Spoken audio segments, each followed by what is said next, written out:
Hello दोस्तों, welcome to your channel अभिव्यक्ति pieces. दोस्तों, करंट अफेयर की सीरीज़ चल रही थी क्रॉनिकल समसामयिकी मैगजीन की, ठीक है, जिसमें आपको 4 मंथ के लगभग करंट अफेयर कंप्लीट हो चुके हैं, नवंबर से अप्रैल तक के, ठीक है। इसके बाद के जो करंट अफेयर हैं सितंबर तक के, वो आगे आने वाले वीडियो में आप देखते रहेंगे। ये वाला करंट अफेयर मई से जून के बीच के करंट अफेयर हैं, जिसमें इससे पहले की जो वीडियोज़ हैं उसमें नवंबर से अप्रैल के बीच में जितने भी करंट अफेयर इस बुक में हैं वो करा दिए गए हैं।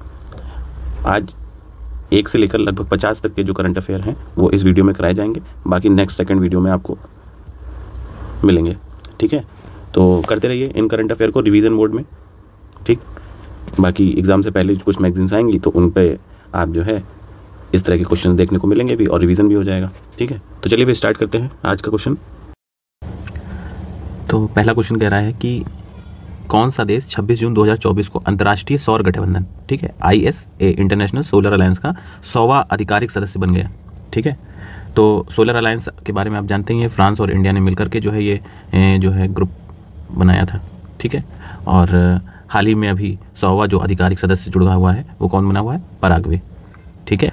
नेक्स्ट देखते हैं सेकंड। 26 जून 2024 को किस संगठन ने नई दिल्ली में भारतीय नौसेना को medium range microwave obscurant rocket MOCR सौंपा है, ठीक है। तो जाहिर सी बात है, पहले भी आपको वीडियो में बताया कि भारतीय जो है जो सेना है, चाहे वो किसी भी उसकी हो, चाहे वो एयरफोर्स हो या नेवी हो या जो है हमारी थल सेना हो, आर्मी, उन सभी के लिए ज़्यादातर जो डिफेंस इक्विपमेंट बनाती है वो कौन बनाती है? DRDO, ठीक है। तो इसको भी किसने डेवलप किया है? DRDO ने, ठीक है। तो ये जो है मीडियम रेंज की जो ये रॉकेट है, ये बेसिकली एक ऐसी तकनीक है जिससे जो रडार डिटेक्शन है ना उसको कम कर देगी ये, ठीक है। तो जो रडार डिटेक्शन है उसको रिड्यूस कर देगी, ठीक है। अब रडार डिटेक्शन से क्या मतलब? जैसे कि मान लीजिए नौसेना का से कोई रॉकेट जो है छोड़ा जाता है, ठीक है, तो जो दुश्मन देश के रडार हैं वो उसको पकड़ सकते हैं, डिटेक्ट कर सकते हैं अपने रडार सिस्टम में। तो इसमें एक ऐसी तकनीकी की जो है को इस्तेमाल किया गया है बेसिकली, जिससे डिटेक्शन पॉसिबल नहीं हो पाएगा, ठीक है, या फिर बहुत ही मुश्किल से ही रडार इनको डिटेक्ट कर पाएगा। तो ये तकनीकी का यूज़ करके DRDO ने एक मिसाइल बनाई है या रॉकेट बनाया है बेसिकली। नेक्स्ट देखते हैं थर्ड नंबर का। 24 जून 2024 को भारत के नियंत्रक एवं महालेखा परीक्षक द्वारा Chadwick house navigating audit heritage संग्रहालय का उद्घाटन किया गया है। तो ये उद्घाटन कहाँ किया गया है? ये उद्घाटन किया गया है शिमला में, ठीक है। तो Chadwick house navigating audit heritage, तो ये आपसे पूछ सकते हैं किसने उद्घाटन किया है? तो ये CAG ने उद्घाटन किया है इसका। CAG से रिलेटेड आप आर्टिकल भी एक बार रिमेंबर कर सकते हैं, है ना, 151 तक, ठीक है। नेक्स्ट देखते हैं फोर्थ नंबर का। रक्षा मंत्रालय ने भारतीय वायुसेना के लिए लघु उपग्रह विकसित करने के लिए किस कंपनी के साथ 350वें innovation for defence excellence IDEX अनुबंध पर हस्ताक्षर किए, ठीक है। तो एक लघु उपग्रह विकसित किया है बेसिकली, ठीक है। एक लघु उपग्रह विकसित करने के लिए एक प्राइवेट कंपनी से अनुबंध किए हैं। तो कौन सी है ये private company? Space pixel technology private limited, ठीक है। ये जो है इंडियन अमेरिकन जो है कंपनी है, जिसके साथ रक्षा मंत्रालय ने जो है एक लघु उपग्रह विकसित करने के लिए टाई अप किया है, ठीक है। तो छोटे जो लघु उपग्रह होंगे अवलोकन और इमेजिंग वगैरह के लिए, तो उसको डेवलप करने के लिए बेसिकली इस कंपनी के साथ अनुबंध किया है। नेक्स्ट देखते हैं 5 नंबर का क्वेश्चन। 26 से 27 जून 2024 को झारखंड के धनबाद में CSIR CIMFR द्वारा आयोजित 2 दिवसीय कार्यशाला केयरिंग 2024 का फोकस क्या था? तो बेसिकली 2 दिवसीय कार्यशाला हुई है। कहाँ पे हुई है? झारखंड के धनबाद में, ठीक है, जिस कार्यशाला का नाम है केयरिंग 2024। अब क्वेश्चन सीधे से आपसे ये पूछ लेगा केयरिंग 2024 क्या है, ठीक है, या पूछ लेगा किससे संबंधित है, कोयला या जितने भी मिनरल्स हैं उनमें से कोई एक। तो आपको ये ध्यान रखना पड़ेगा कि ये केयरिंग 2024 झारखंड के धनबाद में कोयला के गैसीकरण से संबंधित एक जो है कार्यशाला है, ठीक है। तो केयरिंग 2024 किससे संबंधित है? कोयला गैसीकरण से। और धनबाद झारखंड की एक साइट है, मिनरल साइट है। कौन सा मिनरल यहाँ ज़्यादा प्रोडक्शन होता है? तो वो कोयला है ना। तो इस तरीके से देख सकते हैं आप। नेक्स्ट देखते हैं 6 नंबर का। इंटेलिजेंस ब्यूरो के निदेशक के रूप में किसे 30 जून 2025 को तक विस्तार दिया गया था? पहले से ही हैं, इनको विस्तार दिया गया है। तो ये कौन है? तपन कुमार डेका, ठीक है, तपन कुमार डेका इनका नाम है। इनको जो है विस्तार दिया गया, एक्सटेंड की गई इनकी सर्विस। नेक्स्ट 7 नंबर का क्वेश्चन देखते हैं। किस संगठन ने LMN श्रेणी में इलेक्ट्रिक वाहनों की सुरक्षा बढ़ाने के उद्देश्य से नए दिशा निर्देश जारी किए हैं? ठीक है, तो LMN श्रेणी के इलेक्ट्रिक वाहनों को की सुरक्षा बढ़ाने के लिए तो कौन सा ये संगठन है? भारतीय मानक ब्यूरो, नीति आयोग, राष्ट्रीय सड़क सुरक्षा परिषद या कोई नहीं? तो ये किसने की है, नए दिशा निर्देश दिए हैं? भारतीय मानक ब्यूरो, BIS। ठीक है, तो इसने दिए हैं। ठीक, और इसके स्थापना की बात की जाए तो कब स्थापना हुई थी? 23 दिसंबर 1986 को इसकी स्थापना हुई थी, BIS की।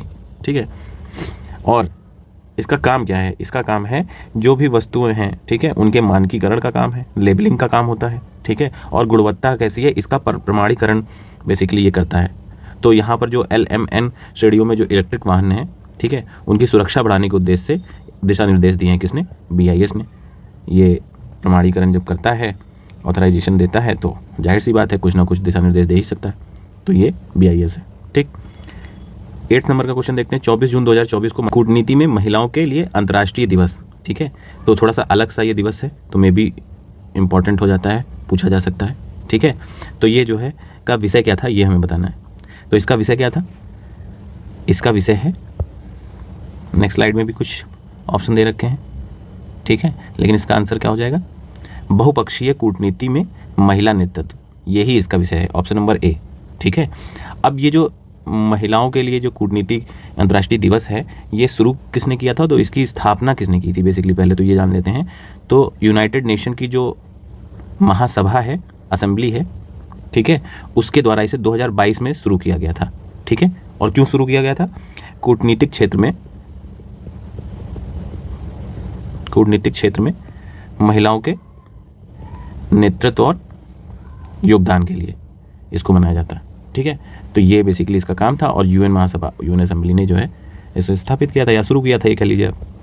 नेक्स्ट देखते हैं। HDFC एग्रो जनरल इंश्योरेंस के नए प्रबंधक निदेशक CEO के रूप में किसे नियुक्त किया गया है? तो लेस इंपॉर्टेंट है अगेन।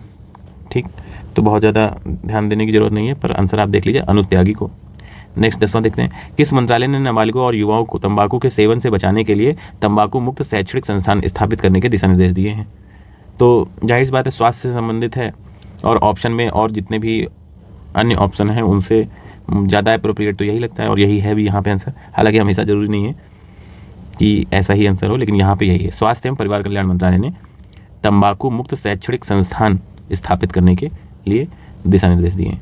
ठीक है, 11वें नंबर का क्वेश्चन देखते हैं। यूनेस्को ने क्रिएटिव सिटीज़ नेटवर्क में शामिल किस भारतीय शहर को विश्व शिल्प परिषद द्वारा हाल ही में विश्व शिल्प शहर के रूप में मान्यता दी है? तो यूनेस्को की क्रिएटिव सिटीज़ नेटवर्क में हर साल ही कोई ना कोई शहर आता है। ठीक है, और इसमें कई कैटेगरी होती हैं, तो उसमें जो शिल्प की कैटेगरी है, उस कैटेगरी में भारत का एक शहर है जिसको विश्व शिल्प शहर की जो है मान्यता दी गई है। तो इसका आंसर क्या हो जाएगा? श्रीनगर को विश्व शिल्प शहर की मान्यता दी गई है। इसी तरह ही इसी जो है सिटीज़ नेटवर्क में लिटरेचर सिटी का भी एक अवार्ड मिला है इसी जो है समारोह में। वो भारतीय सिटी कौन सी है? तो वो है कोझिकोड। कहाँ की है? कोझिकोड, केरल की। तो ये वर्ल्ड सिटी लिटरेचर तो इसे वर्ल्ड लिटरेचर सिटी का जो है मान्यता दी गई। ठीक है, 12 नंबर का देखते हैं। 12 जून 2024 को नई दिल्ली में नेशनल स्टॉप डायरिया कैंपेन का शुभारंभ किसने किया? तो नेशनल है, पहली बात तो स्टॉप डायरिया कैंपेन है, तो बहुत से लोग नरेंद्र मोदी जी का नाम ले सकते हैं। ठीक है, लेकिन यहाँ पर कौन है? JP नड्डा साहब। ठीक, ये स्वास्थ्य मंत्री भी हैं, केंद्रीय स्वास्थ्य मंत्री, इस बार इनको पोस्ट मिली है। पहले BJP के जो है राष्ट्रीय अध्यक्ष थे, हालांकि अभी भी हैं शायद। 13 देखते हैं। कोयला मंत्रालय द्वारा किस भारतीय राज्य में स्थित कास्ता कोयला ब्लॉक में कोयला गैसीकरण के लिए भारत की पहली पायलट परियोजना शुभारंभ की गई है? अभी इसी का क्वेश्चन करवाया था आपको। इसका आंसर हो जाएगा क्या? झारखंड का धनबाद। ठीक है, और उसका नाम क्या था उस जो है इवेंट का? तो था केयरिंग 2024 कार्यशाला। ठीक, ये है, याद रखिएगा इसको। नेक्स्ट देखते हैं। 14 नंबर का क्वेश्चन देखते हैं, हाल ही में किस भारतीय शहर को आधिकारिक तौर पर भारत का पहला यूनेस्को साहित्य शहर घोषित किया गया? तो ये लिटरेचर सिटी की बात अभी कही की थी ऊपर, है ना, वही है ये। तो कौन है? कोझिकोड। कहाँ का है? केरल का। तो दोनों को याद रखिएगा आप, वो विश्व शिल्प शहर और इसे साहित्य शहर। ठीक। 15 देखते हैं, किस भारतीय टेबल टेनिस खिलाड़ी ने नाइजीरिया में आयोजित ITTF कंटेंडर लागोस 2024 में महिला एकल और युगल दोनों खिताब जीते हैं? तो पहली बात तो दोनों खिताब जीतना अपने आप में भी बड़ी बात है। ठीक है। इसके अलावा आजकल जो नया पैटर्न है UPPSC का, या हाँ UPPSC मानिए आप, पेपर दो अलग अलग करवाते हैं, अलग बात है, PCS और RO, लेकिन इनका पैटर्न आजकल है कि खिलाड़ी का आपसे नाम दे देंगे और पूछ लेंगे किस कंट्री का है ना, किस देश का है या किस खेल से संबंधित है। तो आप दोनों चीज़ें याद रखिए। इसका आंसर यहाँ पे सृजा अकुला है और ये किससे संबंधित है? टेबल टेनिस से, है ना, ये आप याद रखिए। और अब जब टेबल टेनिस से याद है और सृजा शुक्ला याद है, तो ये लागोस में जो ITTF कंटेंडर का ये जो मुकाबला हुआ है वो जीता है, वो भी याद हो जाएगा। ठीक है। नेक्स्ट देखते हैं, 16 नंबर का क्वेश्चन देखते हैं नेक्स्ट। 17 जून 2024 को विश्व मरुस्थलीकरण एवं सूखा रोकथाम दिवस का विषय क्या था? ठीक है, विश्व मरुस्थलीकरण और सूखा रोकथाम दिवस का विषय क्या था? तो इसका विषय था क्या? भूमि के लिए एकजुट, हमारी विरासत हमारा भविष्य, ये इसकी थीम थी। ठीक है। और इसी मरुस्थलीकरण से रिलेटेड एक जो है UN की संस्था है जिसका क्या नाम है? UNCCD। ठीक है, वो CCD कॉफ़ी कैफे डे वाला नहीं है। यहाँ पर CCD का क्या मतलब है? Convention to combat desertification. ठीक है। तो ये एक संस्था है जो इस पे काम करती है वर्ल्ड लेवल पे। ठीक। और ये बनी कब थी? तो 1994 में बनी थी। मिलान करने पर सन पूछ सकते हैं, तो आप इसको याद कर लीजिए। ठीक। नेक्स्ट देखते हैं 17 नंबर का क्वेश्चन। 17 जून 2024 को मरुस्थलीकरण से निपटने के लिए संयुक्त राष्ट्र सम्मेलन UNCCD, देखिए नाम आ गया, द्वारा भूमि नायक की उपाधि किससे सम्मानित किया गया? ठीक है। तो इनमें से किसी एक को जो है भूमि नायक की उपाधि से सम्मानित किया गया है UNCCD द्वारा। तो कौन है ये? नरेंद्र मोदी। ये हैं B सिद्धेश सोकेरे, महाराष्ट्र के हैं ये। ठीक है। और इन्हें जो है भूमि नायक से की उपाधि से सम्मानित किया गया है। और ये हैं कौन? बेसिकली ये जो है एग्रो रेंजर्स करके एक कंपनी है, ठीक है, उसके संस्थापक हैं। और इनका योगदान क्या है, क्यों इन्हें भूमि नायक की ये उपाधि दी गई है? तो ये जैविक कचरे को खाद में बदलने की अलग अलग तकनीकी विकसित करने के लिए जाने गए हैं। ठीक है, इसलिए भी इन्हें ये सम्मान प्राप्त हुआ है या ये उपाधि मिली है। तो याद रखिएगा, सिद्धेश सुकेरे, महाराष्ट्र से हैं ये। 18 नंबर का क्वेश्चन देखते हैं। 16 जून 2024 को ऑस्ट्रेलियन ओपन बैडमिंटन चैंपियनशिप में पुरुष एकल का खिताब जीतने वाले किसने जीता? मतलब तो ये किसने जीता है? ली जी जिया, इन्होंने जीता है। ये कहाँ के प्लेयर हैं? मलेशियन प्लेयर हैं। ठीक, वही खेल और व्यक्ति का नाम, इसमें यही इंपॉर्टेंट हो सकता है। 19 देखते हैं। 16 जून 2024 को संसद भवन परिसर में नवनिर्मित प्रेरणा स्थल कहाँ है? संसद भवन में। राष्ट्रपति भवन ना टिक कर दीजिएगा। तो इसका उद्घाटन किया है किसी ने, तो किसने किया है? ये भारत के उपराष्ट्रपति। कौन है? जगदीप धनखड़। ठीक है, इन्होंने जो है इसका उद्घाटन किया है। नेक्स्ट देखते हैं 20 नंबर का क्वेश्चन। 15 से 16 जून 2024 के मध्य यूक्रेन पर शांति शिखर सम्मेलन की मेजबानी किस शहर ने की है? ठीक है, तो यूक्रेन शांति शिखर सम्मेलन हुआ है, कहाँ पे हुआ है? बर्गनस्टाक, स्विट्जरलैंड में। ठीक है, और हाल ही में जो यूक्रेन के प्रेसिडेंट हैं जेलेंस्की, ठीक है, तो उन्होंने नेक्स्ट जो शिखर सम्मेलन होना है यूक्रेन पर शांति शिखर सम्मेलन, उसकी मेजबानी करने के लिए किसे ऑफर किया है? भारत को। करेंगे कि नहीं ये बात की बात है, पर उन्होंने ऐसी इच्छा रखी है। 21 देखते हैं। 20 जून 2024 को किसे 18वीं लोकसभा का प्रोटम स्पीकर नियुक्त किया गया? तो किसे नियुक्त किया गया है? ये नियुक्त किया गया था भर्तृहरि मेहताब जी को। तो प्रोटम स्पीकर कौन होता है? प्रोटम स्पीकर जो नई लोकसभा जब भी कभी गठित होती है तो उससे पहले सभी चुने हुए सांसदों को शपथ दिलवाता है। ठीक है, उतने देर के लिए वो वहाँ पर स्पीकर के तौर पर नियुक्त होता है और इसे प्रोटम स्पीकर कहते हैं। ठीक है, और ये जो है वरिष्ठ सदन का वरिष्ठ सदस्य होता है। तो ये भाई साहब जो हैं मेहताब जी, ये 7 बार जो है MP रह चुके हैं। कहाँ से? कटक से। इसलिए इनको जो है प्रोटम स्पीकर सर्वसम्मति से चुना गया। ठीक, किस पार्टी के हैं, तो बीजेपी के हैं, तो ये इनका बैकग्राउंड था। तो आंसर क्या हो गया, भर्तृहरि मेहता। नेक्स्ट क्या है, विश्व शरणार्थी दिवस 2024 कब मनाया गया। तो इम्पॉर्टेंट है ये, आजकल तो बहुत संकट चल रहा है, ठीक। तो ये कब मनाया गया है, ये मनाया गया है 20 जून 2024 को, ठीक है, विश्व शरणार्थी दिवस। इसकी थीम आप कमेंट में बताइएगा इस बार की क्या है, ठीक है। ये आपका जो है काम हो गया। नेक्स्ट देखते हैं, नेक्स्ट 23rd है, 19 से 20 जून 2024 के मध्य किस संगठन के साथ साझेदारी में पशुपालन, मत्स्य पालन, डेयरी मंत्रालय ने एवियन इन्फ्लुएंजा प्रकोप और प्रतिक्रिया सिमुलेशन अभ्यास का आयोजन किया, ठीक है। तो यहाँ पर स्वास्थ्य से रिलेटेड है, ठीक। तो इसका आंसर जनरली क्या लगाया जाएगा, विश्व स्वास्थ्य संगठन। पर यहाँ पर एक जो है ट्विस्ट है, इसका सही आंसर जो है वर्ल्ड बैंक है, ठीक है। तो पशुपालन, मत्स्य पालन और डेयरी मंत्रालय ने किसके, भारत के एवियन इन्फ्लुएंजा प्रकोप और उसकी प्रतिक्रिया सिमुलेशन अभ्यास के लिए विश्व बैंक से जो है के साथ जो है बेसिकली आयोजन किया, ठीक। तो 24 देख लेते हैं, 18 से 19 जून 2024 के मध्य दूरसंचार विभाग DOT की, डिपार्टमेंट ऑफ टेलीकॉम की संगम डिजिटल ट्विन पहल का पहला नेटवर्किंग कार्यक्रम किसके द्वारा सफलतापूर्वक आयोजित किया गया, ठीक है। तो अगेन लेस इंपॉर्टेंट है, पर आंसर देख लीजिए, IIT दिल्ली है इसका आंसर। नेक्स्ट देखते हैं 25 नंबर का क्वेश्चन, 20 जून 2024 को सरकारी नौकरियों और शैक्षणिक संस्थानों में आरक्षण की सीमा 50% से बढ़ाकर 65% करने संबंधी बिहार सरकार की अधिसूचना को किसने खारिज कर दिया है। तो ये किसने खारिज किया, तो ऐसी कौन सी संस्था हो सकती है जो खारिज कर सकती है, या तो बिहार हाई कोर्ट होगा या तो सुप्रीम कोर्ट होगा। तो ऑप्शन देख लेते हैं, बिहार के अंतर्गत बात है तो इसके अलावा और कौन हो सकता है।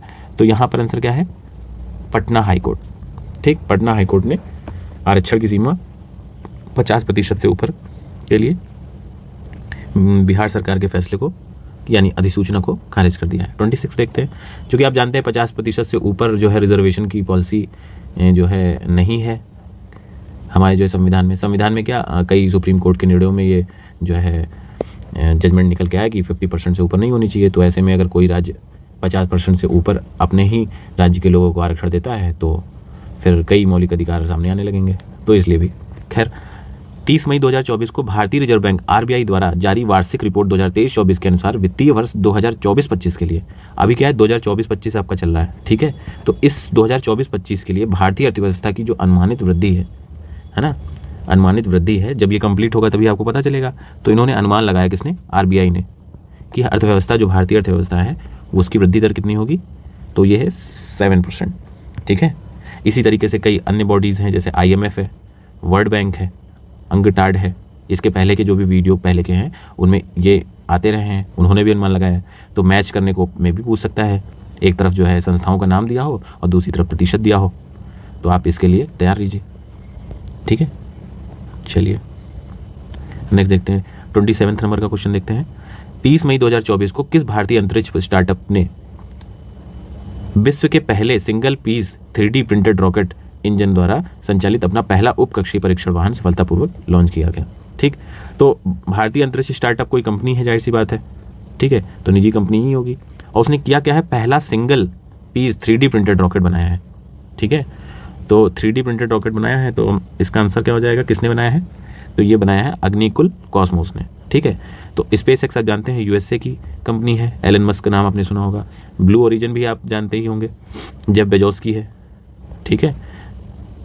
तो ये भी अमेरिकन है, ये भारतीय कंपनी है, निजी कंपनी, उसने बनाया, ठीक है। अब ये 3D प्रिंटेड रॉकेट तो आपने सुन लिया पहला। इसी तरह आज कल में एक और करंट है, 3D प्रिंटेड मस्जिद बनी है विश्व में कहीं, ठीक है। तो कहाँ बनी है विश्व की पहली 3D प्रिंटेड मस्जिद, तो ये बनी है सऊदी अरब के जिद्दा में, ठीक है। 3D प्रिंटेड मस्जिद बनाई गई है। तो अगर ये क्वेश्चन आता है तो आप इसको भी देख सकते हैं, सऊदी अरब में, ठीक है। स्पेसिफिकली पूछे, जो जिद्दा एक प्रांत है वहाँ पर। 28 देखते हैं, 20 से 30 मई 2024 के बीच भारत द्वारा आयोजित 46वीं अंटार्कटिक संधि परामर्श बैठक ATCM46 और 26 पर्यावरण संरक्षण समिति कहाँ आयोजित की। तो इससे पहले ये करंट बढ़ा चुके हैं, इससे जस्ट पहले वाले वीडियो में आप देख लीजिएगा ये कहाँ हुई है? कोच्चि केरल में, है ना। तो ये जो है अंटार्कटिक संधि परामर्श बैठक हुई है। अंटार्कटिक आप जान रहे हैं, साउथ पोल की बात कर रहा है, आर्कटिक नहीं है, कोच्चि केरल। 29 देखते हैं। 30 मई 2024 को भारतीय वायुसेना ने अलास्का यूएसए में 30 मई से 14 जून तक होने वाले किस सैन्य अभ्यास में भाग लिया? तो इसमें भारतीय वायुसेना ने भाग लिया है। यूएसए का ये अलास्का प्रांत है, ठीक है। और इस एक्सरसाइज का नाम बताना है, तो ये एक्सरसाइज का नाम है रेड फ्लैग अलास्का, ठीक है। रेड फ्लैग नामक एक्सरसाइज है जहाँ पर भारतीय वायुसेना ने भाग लिया। अच्छा, ये बहु जो है देशीय एक्सरसाइज है, ऐसा नहीं है कि यूएसए और इंडिया के बीच में, इसमें और भी कई कंट्रीज़ हैं, जैसे यूके है और जो है मे बी कनाडा है, कई कंट्रीज़ हैं, उन्होंने भाग लिया, ठीक। चलिए नेक्स्ट देखते हैं। हाल ही में 30 नंबर का क्वेश्चन है, हाल ही में सशस्त्र बल चिकित्सा सेवा ने अनुसंधान और प्रशिक्षण में सहयोग के लिए किस भारतीय प्रौद्योगिकी संस्थान आईआईटी के साथ समझौता ज्ञापन पर हस्ताक्षर किया? ठीक, तो सशस्त्र बल चिकित्सा सेवा ने जो है जो डिपार्टमेंट है उसने अनुसंधान और प्रशिक्षण में सहयोग के लिए ये समझौता किया है। तो ये किसके साथ किया है? आईआईटी हैदराबाद के साथ, ठीक। 31 देख लेते हैं। 11 जून 2024 को भारतीय स्टेट बैंक ने किस क्षेत्र की ऋण आवश्यकताओं को पूरा करने के लिए SME डिजिटल बिजनेस लोन नामक एक नया उत्पाद लॉन्च किया है? अब यहाँ पर एक क्लू है, SME डिजिटल, तो सूक्ष्म लघु एवं मध्यम उद्यम के लिए, ठीक है। यहाँ से ही आप कनेक्ट कर सकते हैं। नेक्स्ट 32 देखते हैं। विश्व आर्थिक मंच WEF द्वारा जारी वैश्विक लैंगिक अंतराल सूचकांक 2024 में भारत किस स्थान पर रहा है? तो किस स्थान पर रहा है? 129। ये याद कर लीजिएगा आप, इंपॉर्टेंट है काफ़ी। और कौन जारी करता है? World economic forum. First number पे कौन है? ये आपका जो है प्रश्न है, ठीक। बताइए कमेंट में फर्स्ट नंबर पे कौन है। नेक्स्ट देखते हैं। नाइट्रस ऑक्साइड उत्सर्जन के संबंध में अर्थ सिस्टम साइंस डेटा में प्रकाशित एक आकलन के अनुसार नाइट्रस ऑक्साइड उत्सर्जन का विश्व का दूसरा सबसे बड़ा स्रोत देश कौन है? ठीक है, तो सेकंड नंबर में सबसे ज़्यादा नाइट्रस ऑक्साइड जो है छोड़ने वाला, बेसिकली क्या है, उत्पादन तो नहीं की जा रही है, छोड़ने वाला देश कौन सा है? छोड़ने इन द सेंस कि पॉल्यूट कर रहा है एक हिसाब से, तो कौन कर रहा है? ये भारत सेकंड नंबर पे। और फर्स्ट नंबर पे कौन? चीन है, ठीक। तो याद रखिएगा 34। अच्छा, नाइट्रस ऑक्साइड जो है इसको लाफिंग गैस भी बोलते हैं, है ना, इसको भी आप याद रखिएगा। और बहुत ज़्यादा मात्रा में अगर ये इनहेल कर ली जाएगी तो जो है कई तरह की बीमारियां हो सकती हैं, जिसमें सबसे ज़्यादा डैमेज आपका कौन सा? न्यूरोलॉजिकल पूरा सिस्टम डैमेज होता है, तो इसको भी जान सकते हैं। किस भारतीय, नेक्स्ट क्वेश्चन देखते हैं। किस भारतीय शहर में स्थित भौतिक अनुसंधान प्रयोगशाला में वैज्ञानिकों ने हाल ही में मंगल ग्रह पर 3 नए क्रेटर खोजे हैं? तो अब जो है कई जो है भारतीय राज्य ऐसे हैं जो अनुसंधान क्षेत्र में आगे निकल रहे हैं, तो उसमें से कौन सा ऐसा राज्य जहाँ के वैज्ञानिक? तो ये है अहमदाबाद, ठीक है। और कहाँ पर नए क्रेटर 3 ढूंढे गए हैं? मंगल पे। और मंगल पे वैसे कितने क्रेटर हैं? तो ये 43,000 से अधिक क्रेटर है, एक ढूंढ लिया तो कोई नया काम नहीं कर दिया। खैर 35 देखते हैं। 12 जून 2024 को उड़ीसा के मुख्यमंत्री के रूप में किसने शपथ ली? तो उड़ीसा में जब हाल ही में विधानसभा चुनाव भी हुए थे, जब लोकसभा चुनाव हुए थे, उन्हीं के साथ साथ 4 या 5 राज्यों में हुए थे, जिनमें से उड़ीसा भी एक था। तो उसमें मुख्यमंत्री पद के लिए किसे चुना गया है? तो ये हैं कौन? ये हो जाएंगे आपके मोहन चरण मांझी, ठीक है, आदिवासी नेता हैं, इन्हें जो है मुख्यमंत्री के रूप में चुना गया है। अब उड़ीसा विधानसभा चुनाव की अगर हम लोग बात करें तो टोटल यहाँ पर सीट कितनी है? 147 विधानसभा सीटें हैं, जिसमें से 70 सीट जो है बीजेपी को मिली थी, और बाकी जो है जो रूलिंग पार्टी थी यहाँ की, तो उसको करीब 51 के आसपास सीटें मिली थी, ठीक है। तो बहुमत ऑलरेडी जो है बीजेपी को मिल गया था, तो उन्हीं के जो है पार्टी के नेता बनेंगे मुख्यमंत्री, ठीक। नेक्स्ट देखते हैं 36। 13 जून 2024 को लगातार तीसरी बार अरुणाचल प्रदेश के मुख्यमंत्री के रूप में किसने शपथ ली? तो अरुणाचल प्रदेश में भी उसी वक्त चुनाव हुए थे, तो किसने शपथ ली है? पेमा खांडू। पेमा खांडू कौन सी पार्टी से हैं? बीजेपी से हैं। तो तीसरी बार शपथ ली, यानी 3 टेन्योर से ये जीत रहे हैं वहाँ पे। 37 देखते हैं। किस राज्य में ने 12 जून 2024 को मुख्यमंत्री मन्नेर काथू मुन्नेर कप्पोम योजना शुरू की? तो किसने शुरू की? नाम ऐसा है, तो तमिलनाडु ने शुरू की है, ठीक है। 38 देखते हैं। कर्नाटक सरकार ने 12 फरवरी 2025 से किस शहर में इन्वेस्ट कर्नाटक वैश्विक निवेशक सम्मेलन आयोजित करने का निर्णय लिया? ठीक है, तो जैसे यूपी इन्वेस्टर समिट हुई थी, उसी तरह इन्वेस्ट कर्नाटक 2025 समिट का निर्णय लिया गया है। तो कौन से शहर में? ये बेंगलुरु में, ठीक है। नेक्स्ट देख लेते हैं। नेक्स्ट है 39 नंबर का क्वेश्चन। 11 जून 2024 को federation of Indian chambers of commerce and industry द्वारा प्रबंध निदेशक के रूप में किसे नियुक्त किया गया है? तो फिक्की जो संस्था है, ठीक है, फिक्की कौन सी क्या है की संस्था है? ये व्यापारियों का एक संगठन का एक संघ है बेसिकली, ऐसे आप समझ लीजिए, व्यापारिक संगठनों का एक संघ है। ठीक, कब बना था? तो 1927 में ये बना था।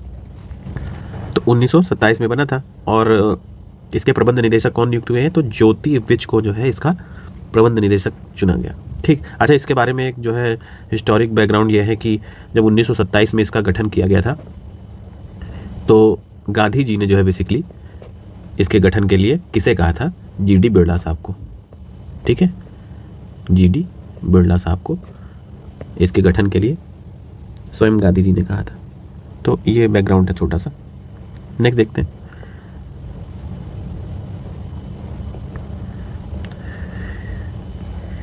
फोर्टीन्थ नंबर का क्वेश्चन है कि भारत वर्ष 2025 में किस अंतर्राष्ट्रीय हॉकी प्रतियोगिता की मेजबानी करेगा?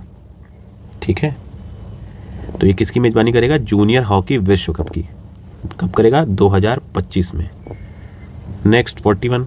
14 जून 2024 को प्रधानमंत्री नरेंद्र मोदी ने किस देश में आयोजित G7 शिखर सम्मेलन में आउटरीच सत्र को संबोधित किया? ठीक है, तो ये कहाँ पर हुआ था G7 शिखर सम्मेलन? ये हुआ था इटली में। ठीक है, और इसमें कई बातें हैं, जैसे G7 का मतलब क्या हो गया? ग्रुप ऑफ 7, और 7 में है कौन कौन? USA, UK, फ्रांस, इटली स्वयं वहाँ हो रहा है तो वहाँ वो भी है, कनाडा है, जर्मनी है और जापान है। ठीक, तो ये जो 7 कंट्री हैं ग्रुप ऑफ 7, तो ये मोस्ट जो है पावरफुल कंट्री कह लीजिए या इकोनॉमिकली पावरफुल कंट्री हैं, तो इनका ये शिखर सम्मेलन था। ठीक है, पहले ये G8 हुआ करता था जिसमें रशिया भी शामिल था, लेकिन उसको बाद में बाहर कर दिया गया। कब बाहर किया गया? मेरे ख्याल से क्रीमिया के युद्ध के समय 2014 के आसपास में भी। ठीक है, तो ये तो 7 कंट्रीज हो गए। इसके अलावा ये आउटरीच सत्र क्या है? तो आउटरीच सत्र में बेसिकली ये इनवाइट करते हैं कुछ गेस्ट कंट्रीज़ को, तो उसमें भारत के प्रधानमंत्री जी को इनवाइट किया गया। लास्ट टाइम भी इनवाइट किया गया था, इस बार भी इनवाइट किया गया। तो ये आउटरीच सत्र इटली में हुआ। ठीक, 42 देखते हैं क्वेश्चन। विश्व रक्तदाता दिवस 2024 कब मनाया गया? ठीक है, विश्व रक्तदाता दिवस तो 14 जून 2024 को रक्तदाता दिवस मनाया गया। ठीक है, तो रक्तदान करना चाहिए, कम हो जाएगा। 43 राष्ट्रपति श्रीमती द्रौपदी मुर्मू ने राष्ट्रपति भवन में आयोजित रज पर्व समारोह में भाग लिया। रज पर्व मुख्यतः किस राज्य का पर्व है? ठीक है, तो राष्ट्रपति भाग ले रहे हैं तो इम्पोर्टेंट तो हो ही जाता है। तो रज पर्व में भाग लिया, ये कहाँ का है? ये उड़ीसा का है। ठीक है, रज पर्व समारोह, ठीक, 3 दिन तक चला ये। ठीक है, और ये किस देवी? तो ये धरती माता को जो है बेसिकली इसमें जो है पूजा जाता है। ठीक है, शांति और समृद्धि खुशहाली के लिए ये पर्व मनाया जाता है हर साल। 44 देखते हैं। हाल ही में राष्ट्रीय अपराध रिकॉर्ड ब्यूरो NCRB द्वारा लॉन्च किए गए मोबाइल ऐप का नाम क्या है? तो इनमें से एक नाम है, बहुत बड़ा नाम है यार, तो यहाँ पे जो आंसर है कि NCRB आपराधिक कानून का संकलन। ये ऐप का नाम कम, थीम ज़्यादा लग रही है, लेकिन है आंसर यही, NCRB आपराधिक कानून का संकलन। ठीक, 45 देखते हैं। हाल ही में विश्व स्वास्थ्य संगठन WHO ने किस संस्थान को पारंपरिक चिकित्सा में मौलिक और साहित्यिक अनुसंधान के लिए WHO सहयोगी केंद्र के रूप में नामित किया गया है? तो बड़ी बात है, ये WHO के सहयोगी जो है केंद्र के रूप में नामित किया गया है, और वो भारतीय संस्था है वो भी। तो ये कौन है? B, राष्ट्रीय भारतीय चिकित्सा विरासत संस्थान। ठीक है, तो इसे और क्या लिखते हैं हम लोग? NIIMH। ठीक, शॉर्ट नेम, और हेडक्वार्टर या कहाँ पर स्थित है बेसिकली? तो ये हैदराबाद में है। ठीक है, तो NIIMH को WHO का सहयोगी केंद्र के रूप में नामित किया गया है। किस लिए? पारंपरिक चिकित्सा में मौलिक और साहित्यिक अनुसंधान हेतु। 46 देखते हैं। 4 जून 2024 को अंतरिक्ष में 1000 दिन बिताने वाले पहले व्यक्ति बने हैं, कौन? ये हैं ओलेगा कोनोनेंको।